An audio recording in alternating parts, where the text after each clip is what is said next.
Now he is not God of the dead, but of the living, for all live to him. 33rd week in ordinary time, 20th of November, Saturday reflection. My dear friends, that we have to remember life comes from him and God is alive. God is never dead. And it's important that you realize this in all your steps, in all your decisions, in all your endeavors, that he is alive and he is with you and you live because of him. Today we find in the first reading, a king, King Antiochus, was going through a upper province when he heard the Eliamis in Persia was city formed for its wealth is silver and gold. So the temple was very rich. Continuing gold shields, breastplates and weapons left there by Alexander the son of Philip, the Macedonians king who first reigned over the Greeks. So he came and tried to take the city and plunder it, but he could not, because his plan became known to the men of the city and they withstood him in battle. So this news comes to the king that they could not conquer that land. So what happened? When the king heard this news, he was astounded and badly shaken. He took to his bed and became sick from grief, because things had not turned out for him as he had planned. He lay there for many days. So, see, he was about to attack the temple of God, and he was without the power of Yahweh, without connection. So human frailty, human power is limited, isn't it? You come to a point where you are stuck and done. See what happens. So he called his friends. He lay there for many days because deep grief continually gripped him, and he concluded that he was dying. So he called his friends and said to them, "Sleep departs from me, my eyes, and I am downhearted with worry. I said to myself, to what distress I have come, and into what a great flood I now am plunged. For I was kind and beloved in my power, but now I remember the evils I did in Jerusalem." That is the city of Yahweh. That is the temple of God. So this person, see, he was deteriorating. He was ebbing away because he was disconnected. He went away from Yahweh. He was doing something against Yahweh's law. And now see how alive God in that time, in his life. Because God is alive, only he thinks about it, and he knows that he has done something wrong against the people of God, and now he's punished. A table chair can't punish you. Someone who is alive should punish you. That's exactly why. But I now remember the evils that I did in Jerusalem. I seized all the vessels of silver and gold, and I sent to destroy the inhabitants of Judah without good reason. I know that it is because of this. I know that it is because of this that these evils have come upon me. And behold, I am perishing of deep grief in a strange land.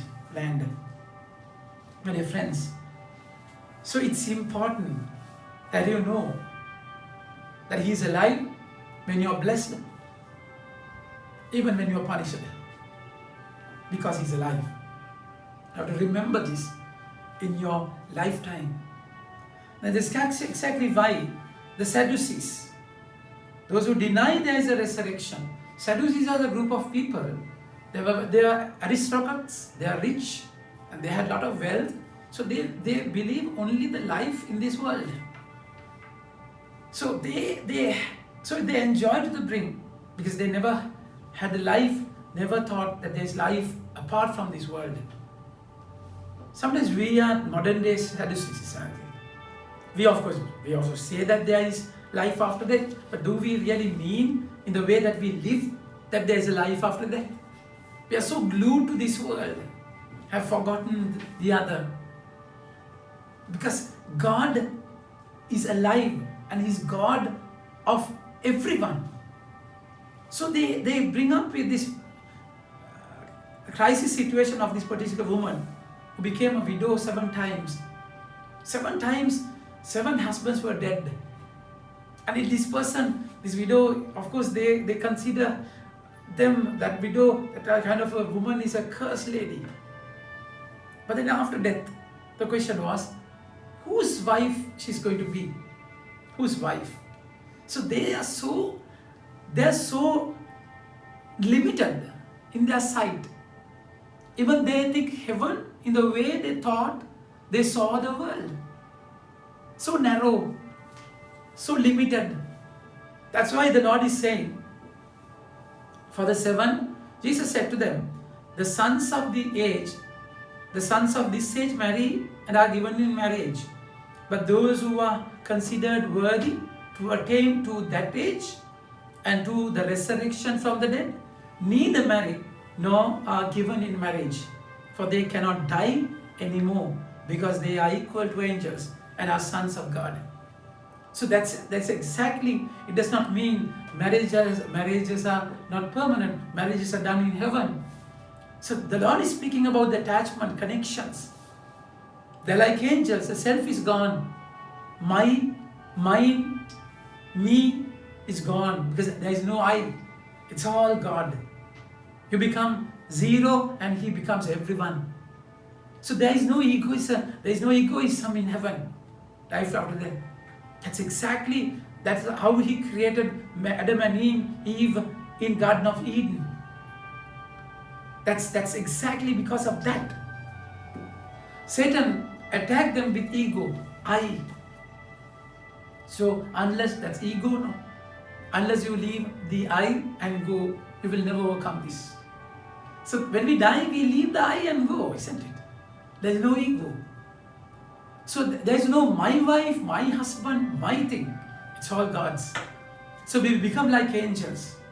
So even death cannot stop God, because He has killed the death by death. And that's exactly why you have to believe in your life. So Moses in the burning bush, he said, I'm the God of Isaac, Jacob, Abraham.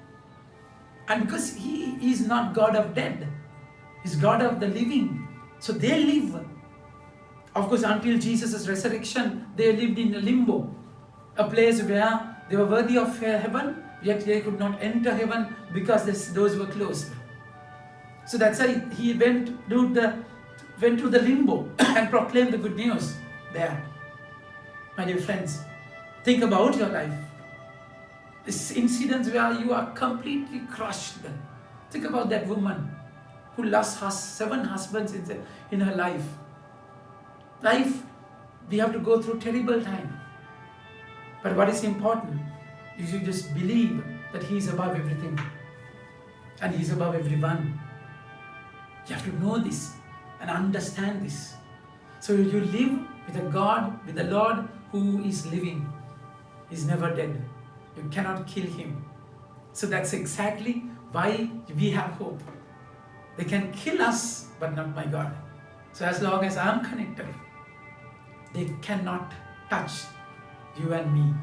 Just believe in that God, in our God, who is God of the living. Amen. May God bless you.